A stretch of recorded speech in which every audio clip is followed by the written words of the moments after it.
Okay, so well, thank you so much for having me. I understand we will have more people on video watching this later on, and so I didn't think I would be back because I thought the problem is solved. But I'm actually excited to be here because of the potential opportunities for additional collaboration. So who knows what's gonna happen? So. For those of you who don't know me, so I'm a veterinary ophthalmologist. I'm an eye doctor for animals. I'm not a geneticist. I do study inherited eye diseases, but my day job is examining eye diseases in all different animal species, which, as you can imagine, is a lot of fun to do. So that's what I do. And here's a picture of the Veterinary Medical Center at Michigan State. And the reason I show you that is because it shows not only the two parts of the hospital, the small animal hospital for dogs, cats, and a large animal hospital for horses. We are one of the few services that are working in all parts of the hospital. But very important for me as a clinician scientist is the close location of the laboratory. So we always come up with new questions in the clinic, diseases that we don't understand so well. We want to get a better understanding and maybe develop new therapies. So I'm bringing the questions back from the clinic to the laboratory, and my hope is that ultimately to come back from the lab into the clinic with some answers. And I guess that's why I'm here. We have this bridge here that connects the laboratory to the hospital, and I kind of see myself as being this bridge with the clinic on one side and the laboratory on the other side. So the dog patient on one side, and then what we do in the lab on the other side. And so I'm constantly moving back and forth every day between the two worlds, which is very exciting actually, and so hopefully will benefit our patients ultimately. But as Laura said, this is the third time I'm with you. So this picture is from Houston. I keep this as a souvenir. 2013, 6 years ago, and then I was in Harrisburg in 2014, and now Kerrville, Texas. So I feel that I have a certain connection to your breed club, which is very special. So, this is the publication that came out in 2015 by the Animal Health Trust in the UK, but you see my name is on there too because we have, with your help, contributed samples and phenotype information, eye examination information to make this possible. So the gene defect has been identified in a gene called ADAMTS17. I will get back to that a little bit later again. And this led to the development of a DNA test. And my understanding is that pretty much everybody in this room is using routinely to make sure that no more affected dogs are being bred, which is wonderful. But glaucoma is a big problem. It remains a big problem. It is a leading cause of vision loss in both humans and dogs, and there is no cure. There are treatments, but there is no cure, and I will go into more details later. But the problem with the pressure that's elevated, the eye pressure or intraocular pressure, IOP, that's elevated inside the eye, that causes damage to the back of the eye, including the optic nerve. It causes this excavation. The optic nerve, which connects the eye to the brain, which brings the information, the visual information from the eye to the brain, and it's important for us and the dogs to see. So this is a study that was published 15 years ago by my former mentor, Kirk Gelata, also another big name in glaucoma, and it's still very important because he over 40 years went over the veterinary databases, vet school databases in North America, and he estimated that the prevalence or the frequency of primary or inherited glaucoma in dogs is about 1 to 2%, which is a lot. And it's very similar to what is seen in human patients. So humans and dogs are the two species with the highest frequency, the highest rate of primary glaucoma. And a lot of, this is the top 10 breed list over these 40 years, but there's well over 40 or 50 breeds that are affected by inherited glaucoma. And again, we don't have a cure. So this is what I'm going to talk about next 40 minutes or so. I'll give you an overview of the anatomy parts of the eye, just so that we're all on the same page. Talk about what is glaucoma, what is lens luxation. I will just say a few words about lens luxation because that's part of the disease in the PBGV dog. Then the genetics, update on the genetics. Again, the summary of the glaucoma in PBGV, and then the treatments. What are we currently doing and where are we going, or where do we want to go, including the gene therapy that maybe we can apply to the PBGV dog. So we'll see. So here's a schematic cross-section through the eye. This happens to be a human eye. The front of the eye is here. Here's the cornea, or we call it the windshield. And so light has to travel through all these parts of the eye until it reaches the retina in the back of the eye. It's like the film in the camera. There's all these layers of cells, including the photoreceptors, the rods and cones. So that's where the light or the image is transformed into an electrical signal that's then processed in the brain. So it's transported through little wires from these cells, the ganglion cells, in the optic nerve to the brain. So this nerve is important to connect the eye to the brain. And these are the structures, as I will explain later, that are damaged in glaucoma. The lens is here in the front of the eye, and we also talk about the front of the eye because it has the fluid that's important to maintain pressure. And here's the lens that is suspended with little ligaments, and it's important to focus on, a picture, for example. So when we look at the back of the eye with what we call ophthalmoscopy, we have this pretty image here. That's what makes it so much fun to do this every day. This is a normal, dog fundus. You see the retina, and dogs have this beautiful eye shine. It's usually a yellow, greenish, but the color can varies between dogs and breeds, and so we see a lot of pretty things. Much prettier than a human eye, I have to say. And then here's the nerve that we will talk about a lot today. That again, this is the beginning of the nerve where the information then goes to the brain. So here you have a more close-up to the front of the eye, part of the front of the eye. Here again is the windshield, the cornea. Here's the sclera, the white part of the eye. Here's the iris, the brown part of the eye. In most dogs it's brown with a pupil, the little opening where we see through. Here's the lens. And what this picture shows is the fluid dynamic, we call it aqueous humor, the fluid dynamic inside the eye, which is very important for glaucoma. There's a structure called the ciliary body that serves as the faucet inside the eye, and it constantly produces this fluid. And the fluid then ultimately will drain out of the eye through what we call the iridocorneal angle between the iris and the cornea. And there's a very, very carefully regulated equilibrium between the amount of fluid that's produced and the fluid that's draining out of the eye. And that's very important to keep the eye pressure constant and stable. And as I will explain later, that's where the problem occurs in glaucoma, is that the drain is clogging up and the fluid is not properly draining and the eye pressure goes up. So this is what happens with glaucoma. There's different mechanisms in different types of glaucoma, but the basics is the same, that we have this obstruction of the outflow, the clogging up of the drain in the sink, while the faucet is still happily producing water.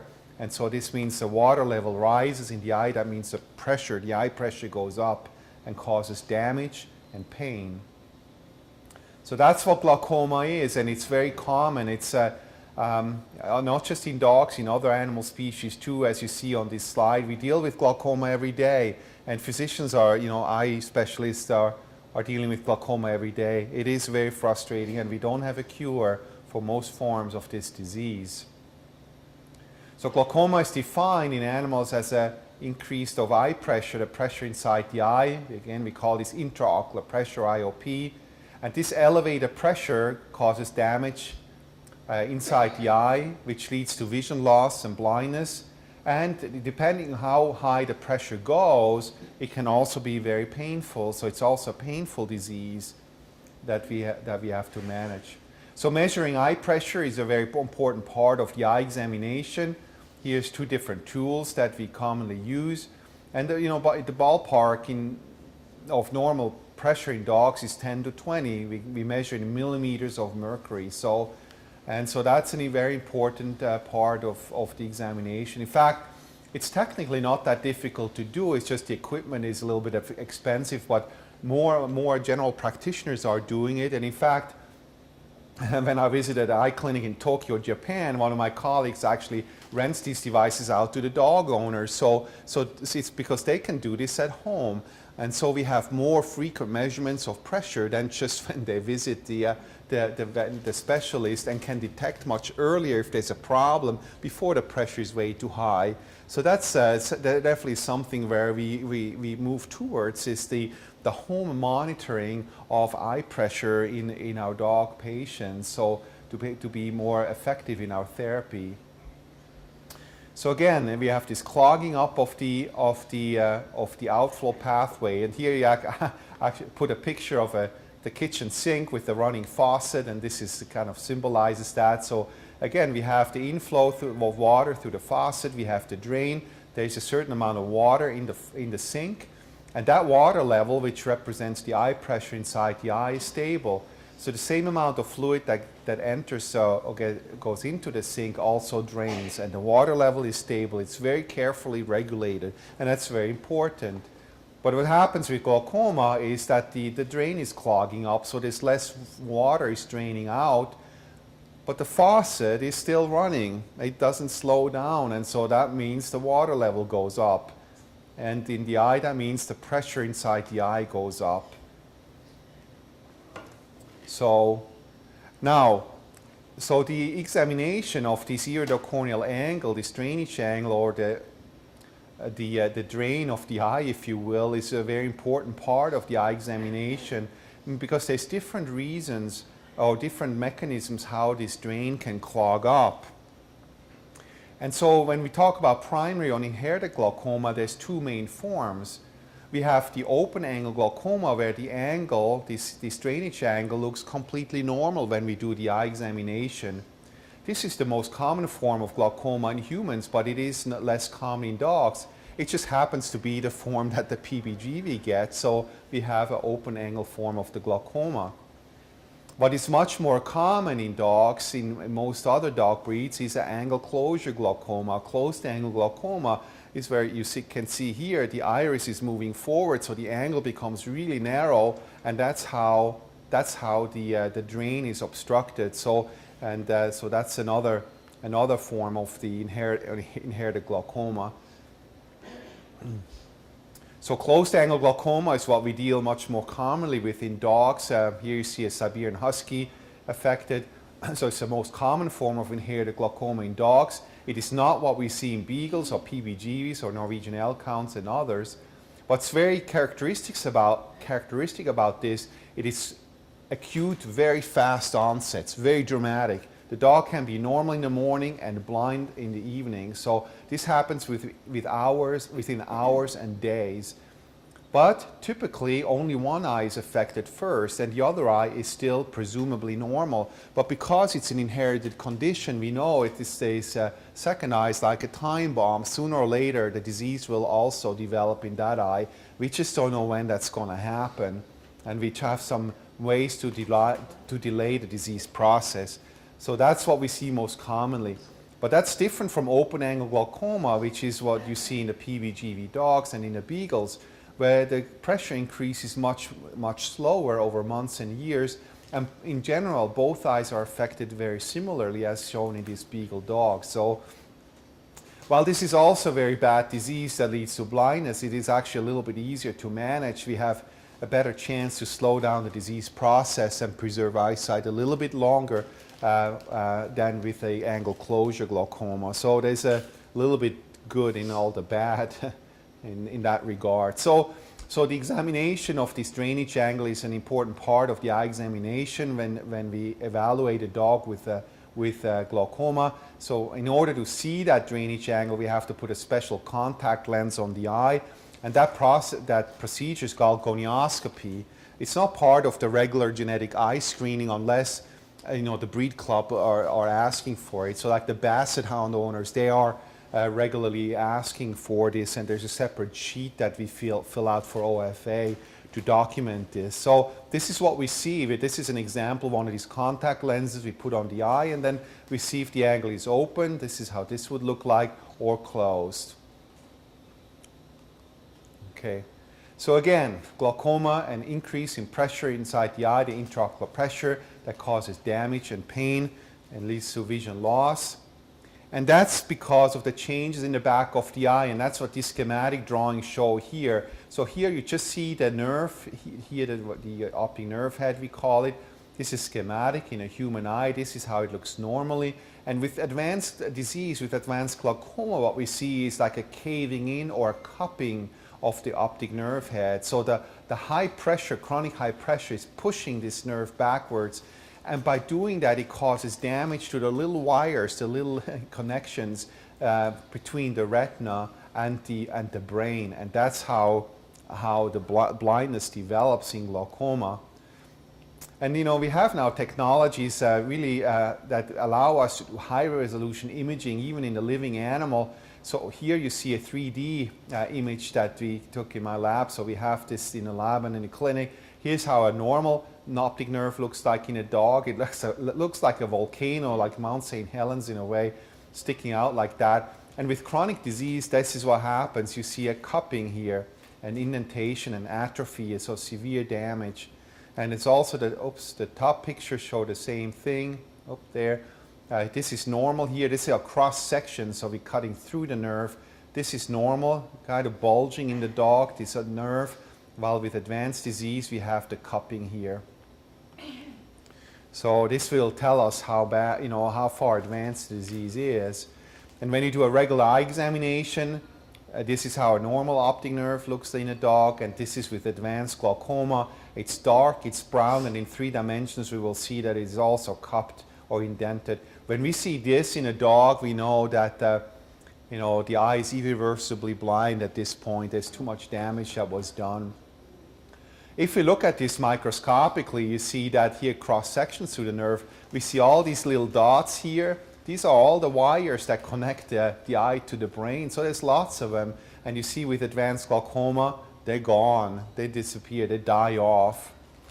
And it's irreversible. It's like a spinal cord injury or a stroke. The eye, the retina, the optic nerve is part of the central nervous system. Once it's damaged, it will not regenerate, at least not currently. Scientists are working on ways to maybe reverse the process, but currently that's not an option. It's like a spinal cord injury.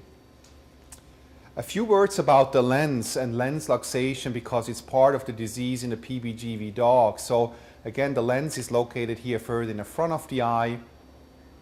And as shown here and also here in the schematic drawing, you see there's 360 degrees around the lens. There are these little ligaments. And it turns out with the genetic defect that the PBGV dogs have and other dogs with open-angle glaucoma, we have a weakening of these little ligaments, and that leads to an instability of this lens. And so it may either shift or, in the more extreme cases, completely fall out of place. So lens luxation can be primary or secondary. It can be due to an underlying cause, but you know, in the PBGV, it's a primary occurrence due to a weakness in these ligaments due to the genetic defect. And if it's in the most extreme cases, the lens can completely fall out of place, as shown in this picture. So here it's the lens is in the front part of the eye, what we call the anterior chamber. You can't even see the pupil. And this is a painful condition when that happens. And usually we have to go in surgically and scoop the lens out to make the dog feel better. But this makes the glaucoma even worse when the lens starts moving around like that. The pressure goes up even higher. I assume we will do discussion at the end, but if there's any burning questions right now, I'd be happy to entertain those. I hope the pace is okay, not too fast. So, okay, so canine glaucoma genetics. So what's the current status there? Here again is the picture that shows open-angle glaucoma on the left and angle closure glaucoma on the right. And it turns out, so far, all the open-angle glaucoma forms identified in dogs are so-called monogenic, which means they're single gene defects that cause the disease. which allowed the development of DNA tests and allows you to breed accordingly to eliminate, hopefully eventually eliminate the disease from the breed.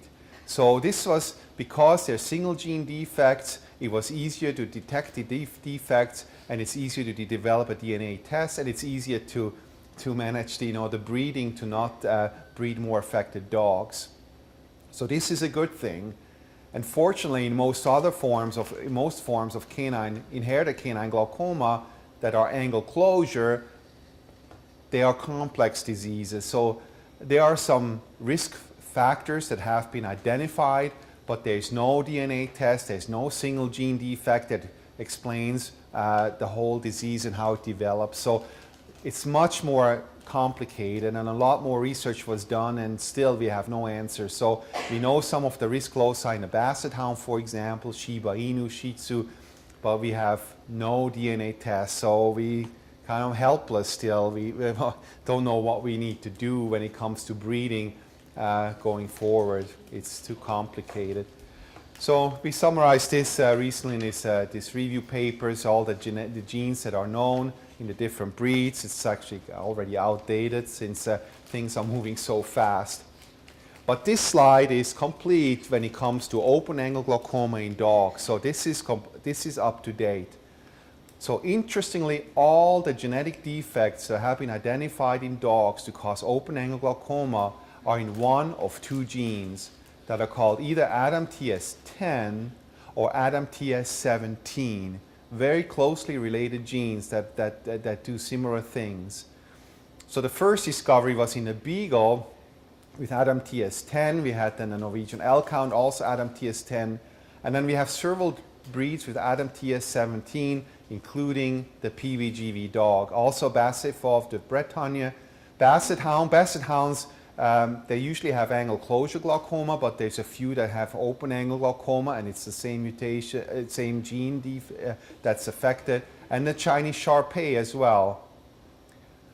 But then, interestingly to me, and that's been discovered over 10 years ago, there's over 26 breeds that have primary lens luxation due to genetic defects in ADAMTS17. So these are often the little terrier breeds. So when we look at that, then suddenly this is not so rare anymore. And I tried to educate my colleagues about that, so that the glaucoma in these breeds there may also be an open angle component, because it's probably a very similar mechanism to the PBGV dogs or the beagles. So very, very interesting. So what are these genes doing? And I don't want to bore you with too much scientific details, but these genes and their proteins are important in the extracellular matrix, so connective tissue metabolism, synthesis, especially in the eye. And so diseases in humans that have mutations or defects in these genes suffer from syndromes that are called Weill-Marchesani syndrome. Weill-Marchesani syndrome, that's related to Marfan syndrome, which is much less not so rare as Weill-Marchesani syndrome. In these patients, they all have a risk of developing glaucoma and having a lens luxation, just like the PBGV dogs. What's interesting is in a human patients, they also have a short stature, so they're not as tall, and often have short fingers and toes. And that's something that we haven't really identified in the dog until recently, maybe. So nothing is published yet, but last year our colleagues in the UK have presented at a conference a study on the Chinese Shar-Pei, and showed that those dogs that are affected with glaucoma also have a shorter stature. And I'm told they're also working on the PBGV dogs, but there's no data yet. So I don't know if any of you has the experience that glaucoma PBGVs are smaller in stature. You think so? Well, we've done some measuring and given our results to the BGV Club in Zealand, and they're supposed to compile some. Yeah, so but you haven't gotten any results yet. Yeah, so. But they asked for, didn't they say it looked promising? It looked like there was. Yeah. They really didn't commit to anything. Okay. Yeah. Wasn't that in 17, Helen? Yeah, we did the In 17, we measured all the measure, dogs, exactly. and Ann and had, and we sent them the information. Okay. But what that means is also that if there is a difference, it is probably rather subtle, and not as obvious as in human patients, which I think is interesting because these connective tissues are all over the body and the skin everywhere. So why it's mostly the eye that's affected, not the rest of the body, I don't know. And we're still trying to learn that. That's part of the research that we are doing. But I mean, that's a good thing, right? So you don't have to deal with some musculoskeletal abnormalities or even cardiovascular abnormalities as in Marfan disease, where you can have life or death situations when with these abnormalities. So this is still a lot of research needs to be done for us to understand. And I think the dog will help us to understand the human disease also much better. So anyway. Okay, so what we see microscopically is that, so clinically when we look at this angle doing our eye examination in a PBGV dog, it looks completely normal. We have to look at with very high resolution with so-called electron microscopy.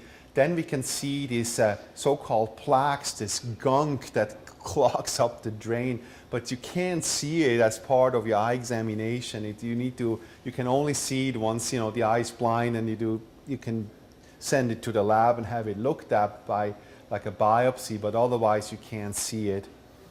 But how this happens, we're still trying to learn. And here, some pictures from my beagles that show the lens with the little ligaments around, and you can see here the arrows point to areas where the little ligaments have torn because of the weakness, But again, in a beagle, just like in the PBGV dogs, the glaucoma is more prevalent than the lens luxation, which is different from the little terrier breeds, like the Jack Russell Terrier, where the lens instability is much more prominent than the glaucoma. And why that is, we don't know. There's probably other genes that play a role and determine why the lens luxation more prevalent than, or more common than the glaucoma. And I know there's variability also within the PBGV breeds and also within the beagles. Not every dog shows exactly the same signs and abnormalities. And so actually our colleague Peter Bedford in the UK, he's semi-retired, but he's a big name in our field. He 2 years ago now published this paper specifically on open-angle glaucoma in the PBGV dogs. And in fact, it's funny that this was all accelerated when he attended a talk of mine on the beagles, and he listened to my presentation, and he came to me and said, "Gee, this looks exactly like the PBGV dog," and that's what kind of triggered then all the genetic work and his work on the PBGV. So it's kind of funny, but it's a good thing. So here are some of the pictures out of this publication, and if you need a copy, let me know. It shows very nicely here the open angle begonioscopy.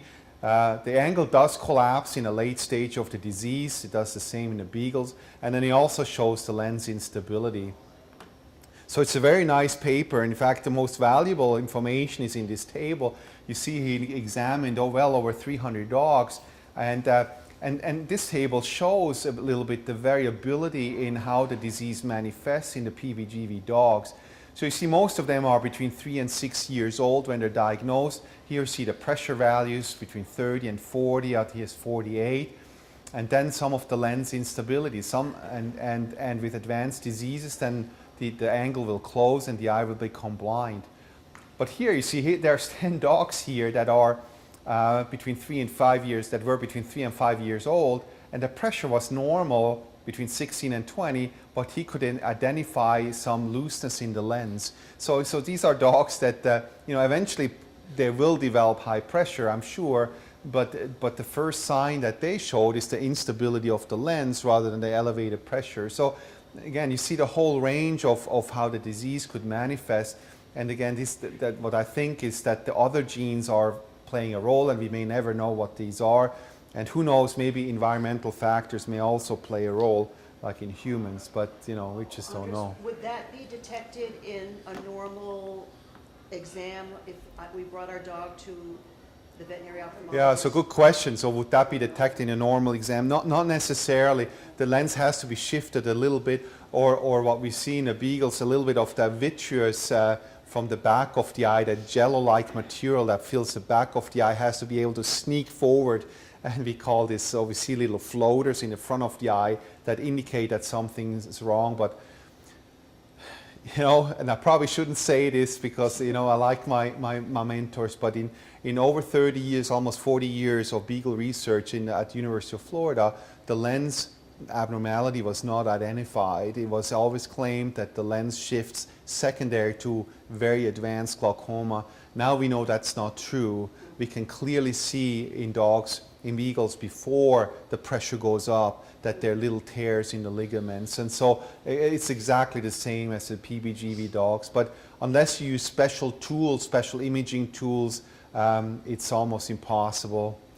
But you know, now you have the DNA test, so that will tell you, which is more reliable. But anyway, so here you have again the paper that then resulted, that described a mutation in the ADAMTS17 gene. And I also want to mention, and probably everybody in this room knows that the disease trait is so-called autosomal recessive, which is important when you plan your breeding. And so you know, this is obviously our humans here, but autosomal recessive means that you only develop the disease if you have 2 bad copies of the gene. So every gene, almost every gene we have in our body, in our cells, there's 2 copies of it, one from our father, one from our mother. And so if you have only 1 bad copy of the gene and the other one is normal, you are, you know, or the dog is a carrier, but will not develop the disease. So these will be healthy throughout their lifetimes. But if there's 2 bad copies of the gene, then this means the disease will develop. But so that this also explains that you can have a dog with glaucoma with the parents completely normal, but it means that both parents are carriers. But it also means, and I think that's important, and dog breeders know better than veterinarians, have known better for many years, that you don't have to take out a carrier, or maybe not even an affected dogs, but definitely not the carriers out of the gene pool, as long as you do the testing and you breed to a, you know, we call homozygous normal, an individual that has, or a dog that is not a carrier. So none of the offspring will develop the disease, but there will be some carriers again. And so, especially in a breed that is as small in numbers as the PBGV dogs, that is extremely important, because otherwise you run into other problems if you take all your carriers out. In fact, Laura shared with me this very useful information that about 40%, I guess in the US a little less than 40, in the UK almost 50% of the dogs tested, PBGV dogs tested, are carriers of the mutated gene. So you can't just take them all out of the gene pool. That would be bad. But anyway, that's what it's autosomal recessive. And so there's DNA tests, which you know better than me. The Animal Health Trust, most importantly, are doing the testing. Until recently, Optigen offered the test, but Optigen was bought up by Mars. And so I just checked their website, and next to the PBGV, there's a star that marks and shows that it's now part of the Wisdom panel, although with Laura did the research last night and looked at the Wisdom panel, and it's actually not listed there. Other open-angle glaucomas are listed, but not the PBGV dog. So I was going to follow up with the Mars people to make sure, because you know, I assume they're correct. I don't think they would mess up like that, but it's better to test. And the Wisdom panel is more expensive, I understand, than the single gene test. So I don't know if there's other labs in the US that could offer or could start offering. Was the AHT, it's about $60, isn't Yeah. it? Yeah, the Wisdom panel's about $150. Yeah. Well, when they were just doing the code test, Right. the prices were fairly comparable. Yeah. But we now- only, as far as I know, we only have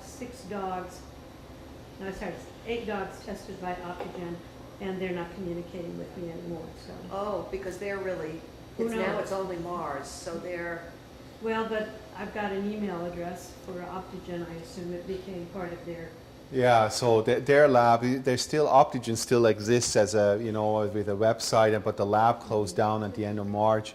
So everybody was let go. They're all friends of mine, so it's a little sad. But if you're missing any information and need help following up, I can probably still help. But let me ask you this question: should we, or you all, should we be letting people know that this is not a viable option anymore? Right, I think, Because we let them know when it became a viable option. I think we should, but only, András is going to confirm Yeah. that they're not doing the POAG test anymore, like in PBGs. Yeah, yeah. Because they're doing it for that's other breeds, but it says the Beagle mutation, it does not say the PBGV mutation. The litter results I got were approximately 6 months ago.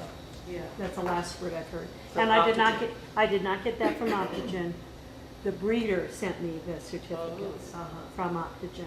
So, Okay, yeah, so they you got have this- never given us information, Uh-huh. even though they said they would. Yeah, because I knew that there was that agreement, but they didn't, yeah.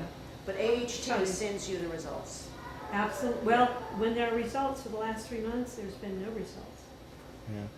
Well, you know, the other, I think if you have a clear need, again, I'm not a geneticist, I don't do genetic testing, but if you have a clear need, I think some of the labs will talk to you, because just recently I was involved in email communication by a breeder of, Basset of the Bretagne, where to my surprise, there is no DNA test. I just assumed there was because we published a mutation several years ago, soon after the PBGV dogs, but turns out because the number of dogs is much smaller, even for the Animal Health Trust, it was not worthwhile setting up a test. But Dr. Mellers, who is the head of the group there, said that if there's a critical mass of dogs, then they will be willing to do so. And I'm sure other labs would be like that. So let's just make sure if you have a clear need and you have a critical number, which it sounds like you have, because we're talking about hundreds of tests each year, that I'm sure something could be established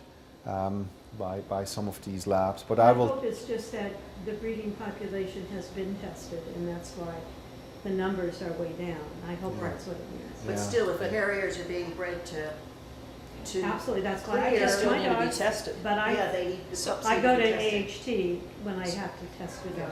Yeah. So is that highly unusual, Joe, for that amount of time frame between not receiving any tests for 3 months, results? 3 consecutive months is, yes, probably unusual, but to go 1 or 2 months with no results, again, I'm just hoping that it means everybody's tested what needs to be tested.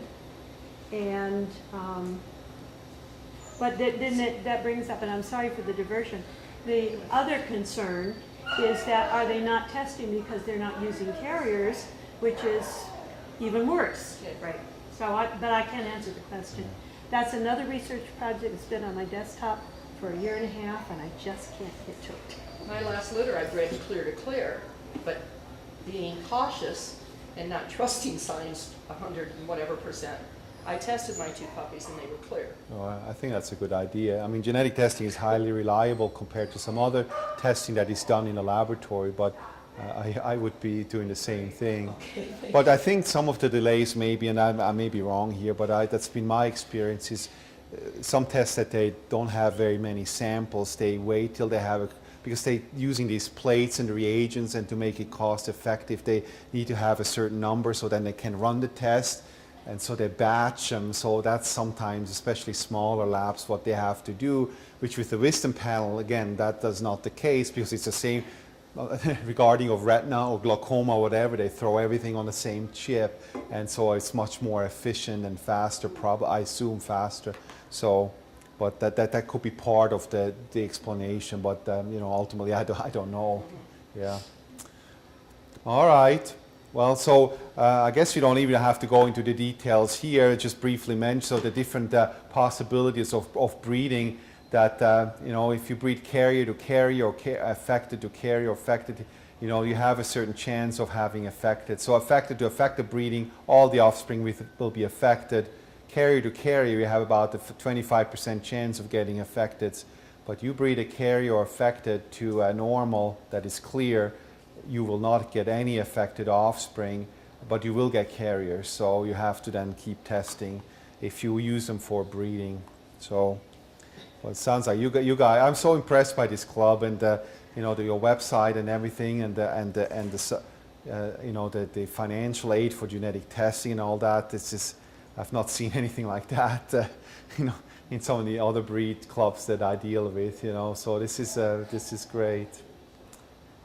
Okay, so, but again, the reason I'm here is that because, you know, I study beagles, they're inherited glaucoma. It's very similar to the PBGV glaucoma with the open angle, the lens instability, autosomal recessive, and then, and this is what happened, you know, see, this is how a typical raise in intraocular pressure over several months. You see a slow, gradual increase in the pressure, and that's different from angle closure. When we look at the angle, it looks open and completely normal, but we do see over time this atrophy or cupping of the optic nerve, and that's what you see in your breed as well.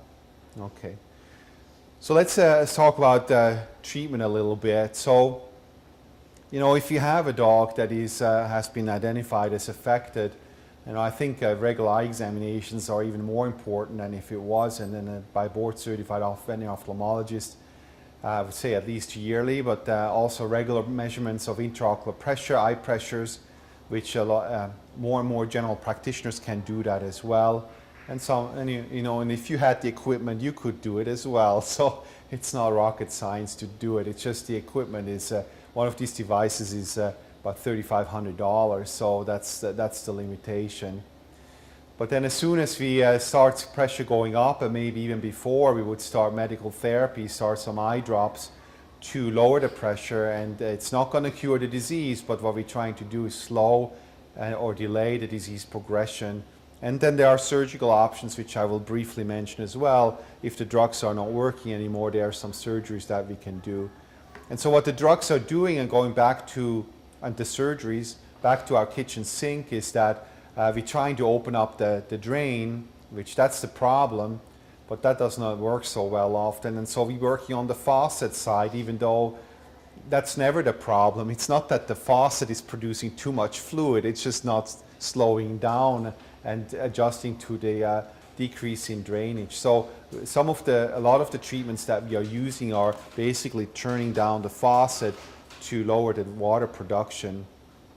And so that's what this slide says. So with medical and surgical treatments, we decrease the inflow of water and increase the outflow, but there's no cure. Eventually, most affected eyes, most affected dogs will go blind, unfortunately.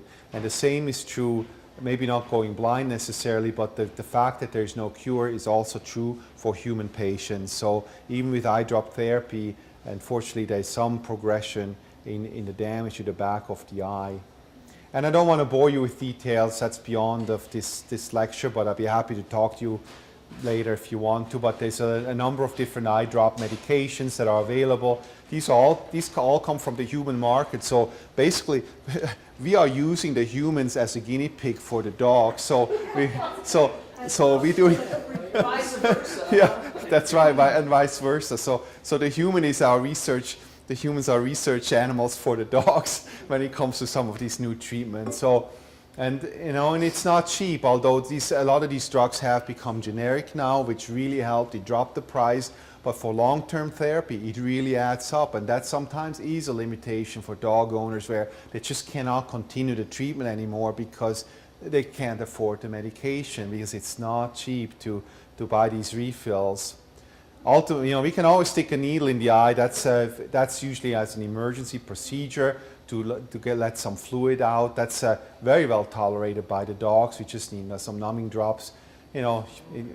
In humans, it's done all the time, sticking a needle in the eye for injections. In fact, my dad with macular degeneration had one today. It's not a big deal anymore. So, but this is just, you can't repeat that too many times. This is an emergency procedure. You know, looking into the future a little bit, so this is not available right now in the veterinary market, but it is in the human market. And we're doing some work in my laboratory on this, and hopefully eventually will be available in dogs. There are these little drug implants that have been developed by drug companies that are injected into the eye with very small, you know, small gauge needles. So it's just, and then they just sit inside the eye and slowly release the drug. And so what they're doing is they're replacing the eye drops. Because one big problem in humans with glaucoma is that they often don't use the eye drops as often as they should, or they forget. And so this will replace the eye drops, and it is very effective. It's still not a cure. It's not a cure, but it's very effective. And so we're doing some work in the dog, and it looks very promising. But again, it's a challenge to convince some of these companies that there is a veterinary market and there's money to be made in the, in treatment of dog glaucoma because it's such a big problem. But they're mainly focusing, treatment of human glaucoma. That's understandable. But I'm hoping things like that will eventually become available for the dog as well. Surgical treatment, we use lasers to partially destroy the faucet, the ciliary body, the faucet. So this can be done from the outside. This happens to be a horse eye now. We can laser through the white part of the eye and hit the ciliary body. Or the newer technology is that we go into the eye, inside the eye with a small little endoscope where we can visualize these little processes that produce the fluid and then partially destroy them or shrink them with a laser therapy. So that's a surgical tool to decrease the water production inside the eye. And then, of course, we can put shunts in the eye, little tubes that help to drain the fluid out of the eye. And so we're doing that as well. The thing with these surgical treatments also is there's no cure. They use, especially in the initial phase, are very high maintenance. Often you need a lot of follow-up examinations to keep the tubing clear or make the laser treatment working. So the price adds up, and we're often talking, several $1,000s that comparable to a cataract surgery, but with no guarantee that we can preserve eyesight. The best we can hope for in most dogs with glaucoma is that in a year after the procedure, maybe 50% of dogs still have controlled pressure. So, that's not great. That's not great, and we need to do better than that. This is the final solution here, to remove the eye. We hate doing that, but if the pressure is not controllable anymore and the eye is painful, we can remove the eye, and that's what we're doing. An alternative to that, which is more for the owner than the dog, is that so the dog can keep the eye as an intrascleral prosthesis. So we make an incision in the eye. We basically scoop all the inside out, all the content, the lens and everything, and we put a silicone ball inside the eye. And so dog keeps the eye. Here's a beagle that 1 year after surgery, it doesn't look normal, but it's not worse than with the glaucoma. And the owners are generally very satisfied with this because these are bilateral diseases, and having a dog with no eyeball, it's not everybody's thing. And beagles don't have long hairs like the PBGV where you can nicely groom the hair over. So it's very, very obvious. So that's, but again, this is for the owner, not so much for the dog. Aren't there problems taking care of the eye? I've heard some people say it's prone to injury because the dog is hitting on things. Yeah, that's a good question. It's just higher maintenance. I think the first month is mostly critical because the cornea, the windshield has to adjust to the fact there's no more fluid inside the eye. But once you make it through the first months and the blood vessels grow into the cornea, then it's back to normal. Maybe a little tear replacement, but it's like nothing happened. So but the first month, it's true, there is some additional care, and if they injure the eye during that time, then they could fail and you may have to end up taking the eye out. Another procedure we do sometimes is inject the common antibiotic, gentamicin, into the eye to destroy the faucet. That's also reserved for blind eyes because it destroys the retina as well. Not our favorite because it causes some inflammation, but it is very quick, it's very cost effective, and especially in dogs that are, due to age or other reasons, are not good anesthesia candidates. This can be done with just some sedation or very quick anesthesia, because it's really just an injection into the eye. It has about 70% chance of working, but it can be repeated. So that's another option. The dog will keep the eye with this procedure. All right, so any questions about that? So I didn't want to go into too many details, but I'll be happy to do so. So the very, very last part of my talk is looking into the future, and that's what I'm, when I work in the lab and and in the clinic, that's what I'm thinking about all the time. So I have a very great interest in that. In fact, I I'm part of the ACVO. The ACVO is our specialty organization, the American College of Veterinary Ophthalmologists, and we also have a foundation, like you have a foundation. It's a Vision for Animals Foundation. So where mostly some dog owners, but mostly us veterinary ophthalmologists, we have fundraisers and pay in to this foundation. It's not a big foundation, but it funds research specifically to study eye diseases in animals. And so I was in the board, just recently retired from the board, but when I was part of the board, so in 2016, I organized a think tank on canine glaucoma. And so I invited leading experts in glaucoma from veterinarians, physicians, PhDs. There's 11 of them here. And I locked them up in a conference room at the Detroit airport for 1 day. And there was no specific schedule, it's just talk. Let's talk glaucoma. And it was very, very good, very educational. We came up with some ideas and plans. What do we need to do to improve the treatment, the understanding of the disease in dogs, and the improved treatment? And in fact, there's a white paper that it should come out soon. We have submitted it. It's almost accepted. And so it will summarize all the discussions that we had at that meeting. And one of the things we did, I just mentioned, this may not be extremely relevant for you, but for completeness I want to mention is, so we have now a canine glaucoma consortium that came out of this think tank. So this is a group of veterinary ophthalmologists and pathologists too that have a special interest in glaucoma, private practice and academia.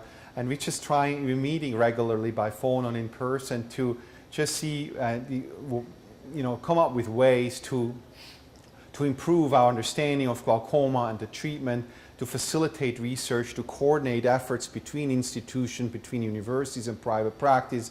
And so, we're a small group, but this is something that we started last year, and hopefully something good will come out of that. So, and I'm one of the founding members of that. But so one of the strategies that we are working on for improved therapy is gene therapy. And so what I want to go over is what is it, and why even consider it for canine glaucoma, and why the PBGV dog, and then I want to share some exciting data that we have from the Beagle dogs, and then I guess in the follow-up discussions talk about should we try this in the PBGV dogs, because the reason I'm here is that I'm actually being contacted about this by some individual owners, and so there's some discussions about this. So gene therapy is defined as introducing a gene, so simplified, introducing a gene into a tissue, into a cell, with the goal to get a therapeutic effect. And usually we use a virus to put that gene into the body. So the virus serves like an envelope, to mail a letter. That's been at least before email. So the virus is like the envelope, and you put the letter, the healthy version of the gene that you want to replace, into this envelope, and that helps you then inject it into the eye. And the goal is that a one-time injection could result in a long-term therapeutic effect. So it's almost like a cure. That's what we would like to achieve. And a lot of work has been done in gene therapy of the eye, and a lot of that work has been done in the dog. And this is just the most prominent example.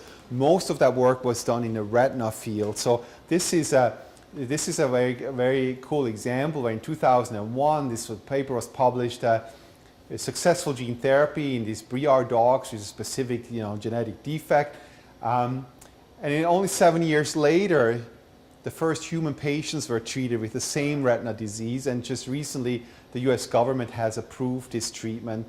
And this uses the same virus that we are currently using for gene therapy in glaucoma. And there's many other examples where dogs with certain forms of progressive retinal atrophy, PRA, have been used to develop this treatment, and it moved on to the clinical trials in human patients. But unfortunately, as hard as we tried to convince companies, it never came back to the veterinary clinic. So, of course, once we know the genetic defect through selective breeding, we can eliminate the disease from the breed. But it would be, I always thought it would be nice that if we have a dog that we know has a disease and is not blind yet, if it could offer a therapy to prevent the dog from going blind. And so that has not happened yet. And so that's another reason why I'm excited to be here, because maybe the PBGV dog is the first example where things actually go back into the dog, and the dog can benefit from the work that is done. So back to the drainage angle here and the gunking up of the drain that I mentioned before. So what we are thinking and what we have done in the beagle dog is develop a virus that has a normal copy of the gene that is defective, and we inject it into the front of the eye, which is it's technically not hard to do, and that this virus then infects, targets the drain inside the eye and helps to prevent further gunking up, or maybe even reverse some of the clogging up that already occurred. And so that's the goal. And so what I'm showing you now is some unpublished data, and we've moved the video camera over to me, of our work in the beagles that we have done over the, I'm just showing you the highlights that over the last 6 years. And as you can see with all the names listed there, this is a great big effort with we have a lot of collaborators at different institutions that help to make this possible, but the actual work on the dogs is done at the Michigan State University, and we use it looking at these beagle dogs. So here you see the injection in the eye, like with some numbing drops and light sedation, it can be done. And when we add a green dye, we can actually verify that what we inject is nicely and uniform distributed throughout the eye. And we can also make sure when we look at the angle by gonioscopy that we actually target a drain inside the eye. And so it took us some time to do this, but we have now developed a tool, and it will be the exact same tool for the PBGV dogs to target the drainage pathways. Now, for the beagle dog, we're using the ADAMTS10 version of the gene, not the 17, as we would in the PBGV dogs. But here I'm showing you 6 dogs, the last 6 dogs that we treated. And this is really exciting stuff, because these are now intraocular pressure in the eyes over 1 to 2 years, and we measure at least once a week. All these dogs have one eye treated, and the other eye, at this point we still need a control, so the other eye is untreated. So the blue trace shows the eye pressure of the untreated eye, and you can see in most of these cases how it gradually continues to go up. The red shows the pressure in the eye that's treated, and the gray zone is what we consider normal, between 10 and 20 millimeters of mercury. And you see in these dogs that we have, in 4 out of the 6, you have nice and stable, even here, pressure control. And some of these dogs we are now approaching 2.5 years with a single injection. And so now, we have more work to be done, and that's where we need to talk. Are we actually ready to go into the PBGV dogs? But I know time is of the essence, because some of these dogs are here and they're gonna further develop the disease. But 2 out of the 6 did not respond. They didn't have any problems. We didn't have any problems, but they just didn't respond. So we needed some dosing issue and other things, but we have more work to do, and that's why we got the funding from the US government to do that work. But this is exciting here too, when we look at the nerve, and I'm showing you cross sections that we made with our imaging tool. We see in a non-treated eye, and this is now over 97 weeks, so almost 2 years, you see the cupping that develops, see the indentation compared to at the beginning. But in a treated eye, that doesn't happen. So the nerve is not degenerating, and that makes sense because the pressure is so well controlled. Here's a second dog, the untreated eye. You see the cupping. This one has even more cupping than the other dog, but it doesn't happen in a treated eye. So we're preserving the optic nerve, and that's ultimately our goal with this treatment. So we provide a proof of concept, even with a small number of dogs, that we can control long-term control intraocular pressure in at least some of the dogs that we're treating, 80%, I guess. And overall, it's safe. The only adverse effect that we see is there's some mild inflammation in some of the dogs, but we're able to control this with just twice a day eye drops. So it's not that bad, and that's much better than having to use all the glaucoma drops and they don't work. So we continue this work, we continue making improvements, that's what we have the money to do. But the thing is, you know, the disease, again, there's so many similarities between the Beagle and the PBGV dogs. And I know, again, with the genetic testing, the goal is to eliminate the disease, and it's not even going to be a topic, but there are some dogs out there right now where we have been approached, or we have, through colleagues, I have been informed that they have inquired about, is there something we can do for these dogs to prevent them from going blind? And I'm thinking that although there's a lot of things that need to be discussed, I'm thinking that we have learned so much from the Beagle about the efficacy and also safety, and that I feel fairly comfortable, and my collaborators are on board, that we would be willing within a year, you know, we want to maybe watch our Beagles a little longer, but within a year to maybe start at least doing 1 or 2 dogs and see how it goes, you know. Why would we do that? Because at least based on the data we have so far, one injection may lead to a long-term therapeutic effect. I don't know if it will work. I have a pretty good feeling about it's not exactly the same gene, but so far everything has matched so well between the Beagle and the PBGV dogs. Will it be safe? I think it will be. The likelihood that there's a problem that we haven't seen in the Beagle is very small, but there's no guarantees until you do it, and so you would start with a small number of dogs, and the owner has to be on board, obviously. But and how many, we talked with Laura about that, and now we have some numbers from the DNA testing. How many dogs are even out there, that would receive this treatment? What is the cost, and what are possible fundings? If you only do 1 or 2 dogs to start with, the cost would not be all too bad to get this done. We're talking the 10,000s rather than $100,000s of dollars. So, and the thing that would be really exciting is the exact same virus that would be developed for the PBGV dogs could be used for all these other breeds that have genetic defect in ADAMTS17. Even though it's not the same defect as in the PBGV, it's the same gene, and the vector that we developed has that 17 version in there. So the Chinese Shar-Pei and the Basset, the Bretonnian, and even some of these lens luxation breed dogs, but they haven't, somehow I came back to PBGV and it wasn't even my initiative, so it somehow happened by coincidence. But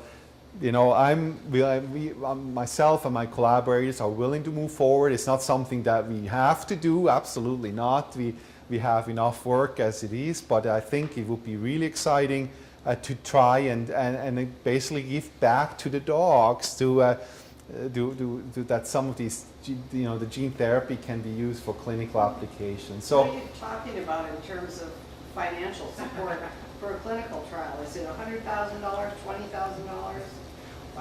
well, yeah. So, I'm sure it's not 5. yeah. So, We're trying to get a bargain for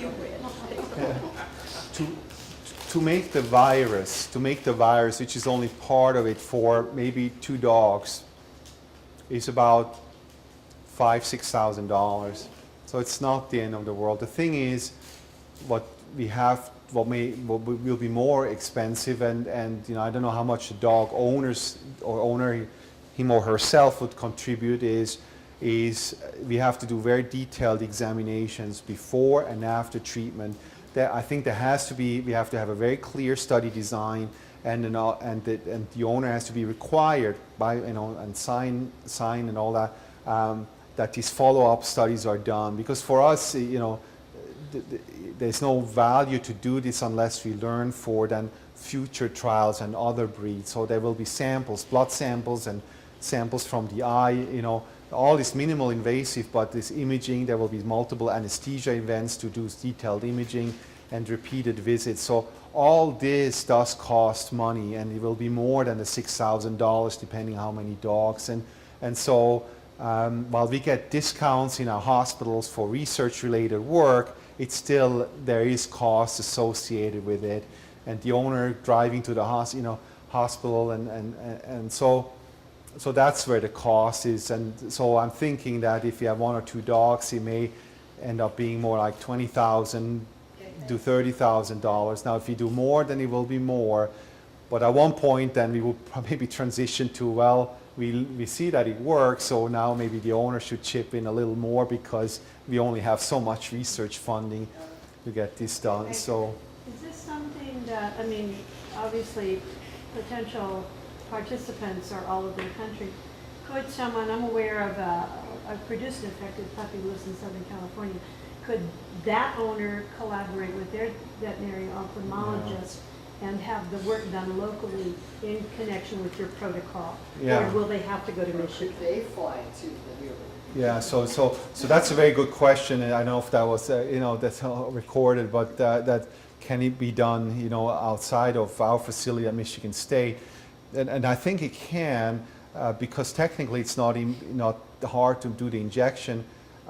It's just what data do we need to collect, and what other places are willing to do this, and how much do they charge? I know my hospital gives quite a significant discount for research-related work because they have an interest in that. But if I have a Southern California, I know the prices are very high. If my colleagues charge a lot of money for what they do, well, we do too. But I understand the pricing is higher in California for everything. But that's the question. That But at least is within the realm yeah. of possibility. I think that so, you could work locally. as you can see, and I hope you got a kind of a feel for that during my presentation, is that I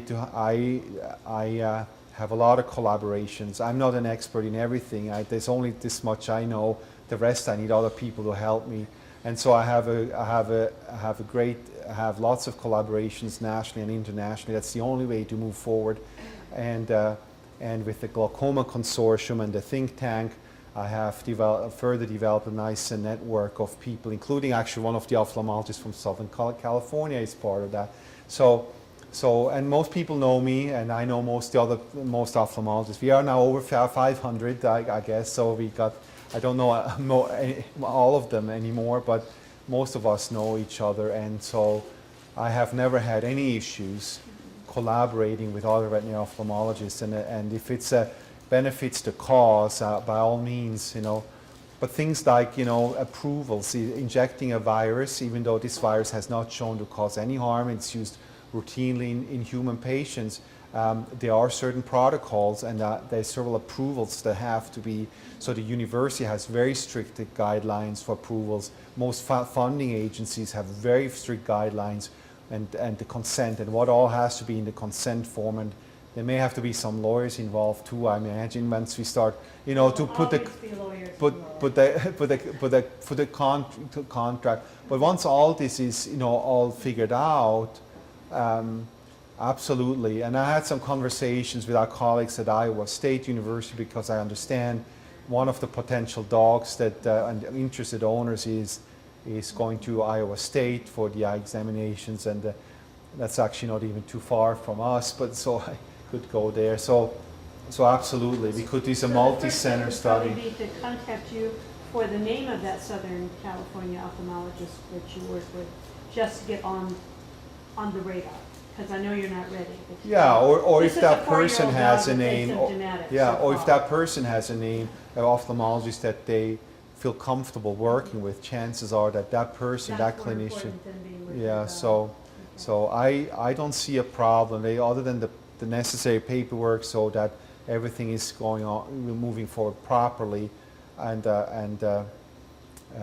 so as long as that's the case, I don't see a problem. I think what I want to do though is that we have to be consistent in what data is collected, what samples are collected, at what time points they are collected, and all the data has to be going to a central point, so it can be then processed and published and shared with everybody, so we know how things are going at one point. The two dogs where the treatment didn't take, do you have any measurement of expression of the new Adams TS10?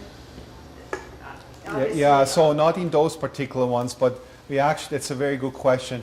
I said we've been doing this now for over 6 years to inject, and the first group of dogs that we treated, it didn't work. We actually had 6 or 7 dogs that we treated, and it didn't work.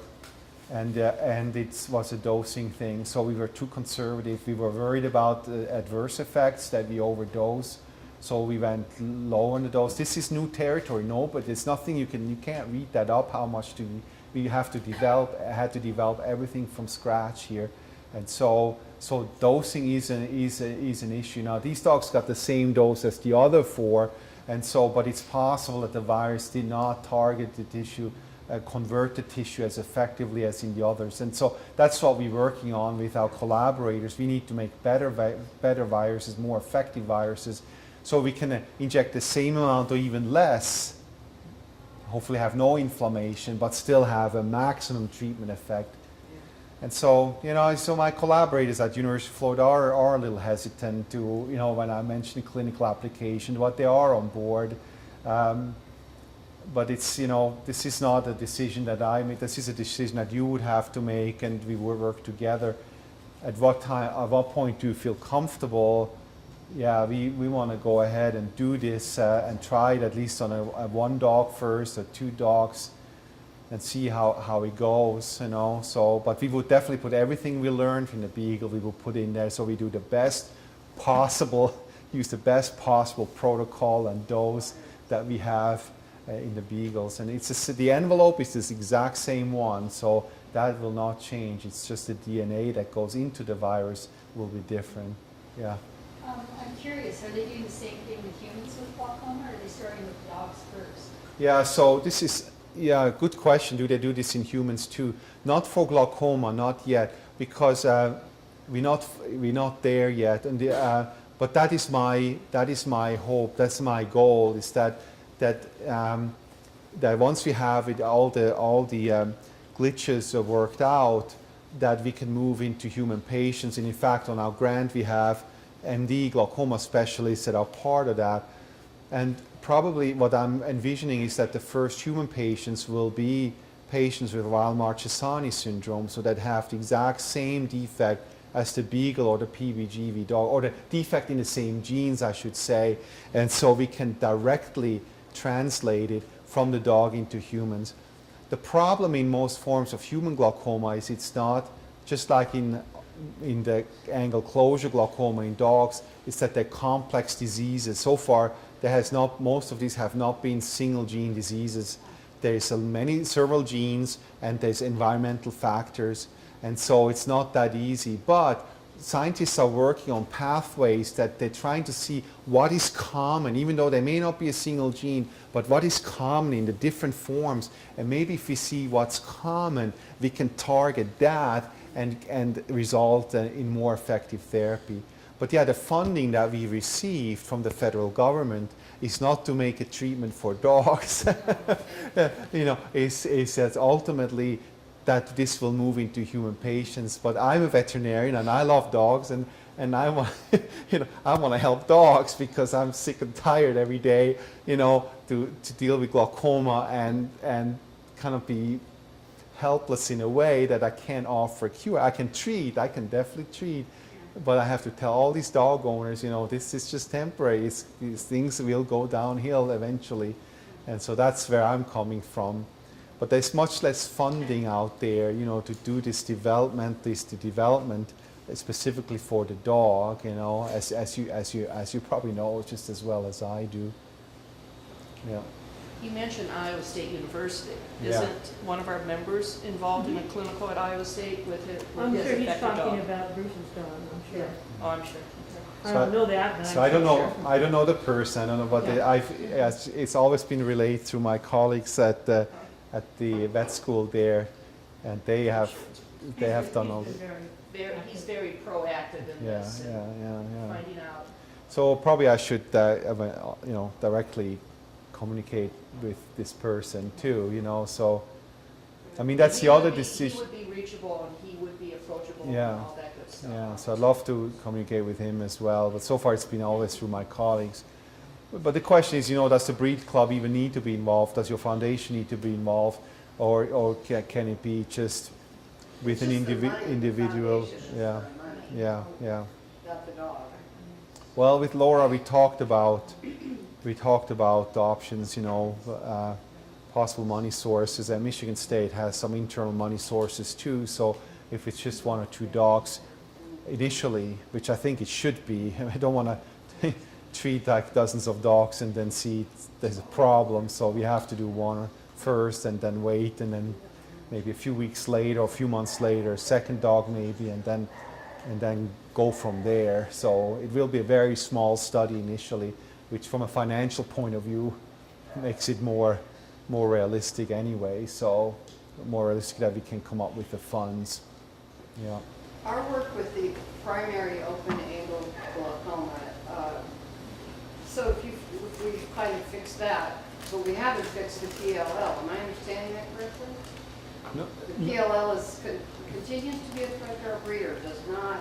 You mean with gene therapy or with the breeding? Breeding. My understanding is, correct me if I'm wrong, is that that's also taken care of with the, if you, That gene, yeah, is it? yeah, But unless there's another the cause. but- PLL, is that also taken care of with? But all aren't the- there's more PLL than there are POAG Okay. affected? So That's right, but a subset of the PLL dogs are going to be POAG. But we're not collecting PLL information. Right. But Is that something we need to do, or we just didn't know to do it, right? well, so that this would be new to me, but that would be very important. So if you think of any information that you still have a lens issue in your dogs that are either carriers or not carriers, so normal by DNA testing, then I think that should be investigated, and we should look into that. But you know, that's not something we see in the beagles, and in that my understanding is in other breeds. But that would be if you think that there is a problem still with lens luxation in your dogs, even when they're not homozygous affected, or then that would indicate further research. I have no idea. Yeah. yeah, we can investigate that. Well, Yeah. if I understood right, and maybe I didn't, the data that you were presenting indicated that there's association there, that you are, perhaps the first sign of primary open-angle glaucoma is the weakening of the ligaments that is associated with primary lens luxation. So they're not the same disease, but one is the offshoot of the other, so there's an association. Does it precede? Well, see, this is the thing where I try to educate my colleagues, at least for when it is these Adam TS17 mutant dogs and Adam TS10 mutant dogs. It goes parallel. See, the same changes that we see in the drainage angle occur with the little ligaments. So it happens, the two are happening, well, I say independently, but it's based on the same genetic defect at two different locations. But what makes things a little confusing is once the lens comes completely loose, which doesn't happen in many PBGVs, but if that happens, it can make the glaucoma much worse really quickly, because the lens kind of plugs up the pupil, so it further disturbs the fluid drainage from the eye. And so it's a little bit Tracking the POAG, we're also tracking at the same time. At the same time. And you know, and then talking about gene therapy, I didn't say anything about gene therapy of the lens luxation because I don't think it's an issue once the glaucoma is addressed. However, that is something that is on our list to do. Is that I want to, it will be a slightly different injection. I want to see, can we, by targeting that other part of the eye, can we also address the PLL with the therapy? It has to be injected slightly differently. But I think the glaucoma is the main issue. If we can address the glaucoma, the PLL should not be an issue. And even if it was, it could be addressed surgically, take the lens out and be done with it, So, which is, I say that it's not a cheap surgery, but still it can be solved and the eye can be maintained visual. But if the glaucoma is there, is still persisting, then the eye still goes blind. So I think, in my personal opinion, having the glaucoma addressed is the main part, and I think the lens will not be an issue. And if it was, there's surgical options to take care of it, you know, and then We should watch for that, I think is what it's saying. yeah. I think what he's, and again, I think what he's saying is if you know you have an infected dog, then one of the things you want your ophthalmologist, when you say you want the ophthalmologist to follow it up, is that if they could look at that particular aspect of PLL, that would give them a big heads up about Yeah. the progression of primary open-angle glaucoma, because it's secondary to that. We're talking It's about- parallel to that, but yeah, they should look at that. They should look at that, and I think a lot of my colleagues are not completely aware of that yet either, because they're not dealing so much with genetic things. So, but you know, but I'm coming from a different angle with the terrier breeds, where the classic, and you read this in the textbooks for veterinarians, is that the lens luxation is first, the PLL is first, and the glaucoma is secondary. Now that we see what the genetics does, and I look back at these dogs and say, well, the glaucoma is not only secondary, there may be a primary glaucoma in these breeds. And it makes sense, because a lot of these dogs, even after lens removal surgery, they're still on glaucoma medication. So it makes perfect sense, but that's still not fully understood, or not everybody may agree or has. But it makes perfect sense to me. And when I talk to the pathologists that look at these eyes under the microscope, it all looks the same. It all looks the same, So, in fact, it's funny. Way before we knew the genetic defect, the pathologist, or one particular pathologist who's at Wisconsin, told me, that beagle disease or that PBGV disease looks just like the terrier lens luxation, PLL. And well, turns out he was right. He was right, because the genetics is supporting that now. Yeah, it's just interesting how things come together, and you try to. As a scientist, sometimes you think that this doesn't fit my idea about things, and probably it's a mistake, probably it's not real, but I learned the hard way. You have to pay attention to the data and what you observe, because it's usually real and it usually tries to tell you something. And so that's definitely the case with the lens in some of these breeds. Yeah. On one of your slides, you had all in uppercase, NOT, that closure glaucoma is not involved in PBGVs, correct? Yeah, as far as I know, but I can't rule out that it's. No, we had one member come forward that she had closure glaucoma. Yeah, what we do see for sure. Veronica? Yeah, what does happen, and what I showed you, what happens is, if with advanced disease, the angle will collapse. The chronic high pressure will push the angle closed. So you can have a close angle very late in the disease process, even with open angle glaucoma. But this is different from what, angle closure. But it is very well possible, and again, it should be investigated, because I didn't believe bassets have open angle glaucoma, and then the UK group published open angle glaucoma in the basset, and first I thought, they're wrong. They're probably wrong, because I've never seen that. I still haven't seen it. But so the basset has both. Angle closure is the main form, with very few. But there's few exceptions, at least in the UK, where they have open angle glaucoma too. And so I'm hoping you don't have angle closure glaucoma, but it is possible. But then that should be investigated separately. So. And these dogs should also be tested for ADAMTS17, and I assume that they're negative, so They were negative for. and they developed angle closure. So if it's only a single event, maybe there's an underlying issue there, but if there's a pattern, then that would have to require additional investigations. It is possible. I haven't heard about it, I haven't seen, but it is possible. Unfortunately, as we continue to breed dogs, as you know better than I do, new diseases will emerge, new genetic diseases will emerge. So it happens all the time. So, yeah. I think it's as we continue to expect our dogs to live longer, Yeah. that we find Finding diseases Yeah, diseases, that adds to it. that my grandfather never saw, Yeah. because nobody lived to be more than Yeah. 9 or 10. Yeah. So. Say, how can they, this is not relevant to us, so I'll make it really quick, not real relevant. How can you close the drain in a human eye?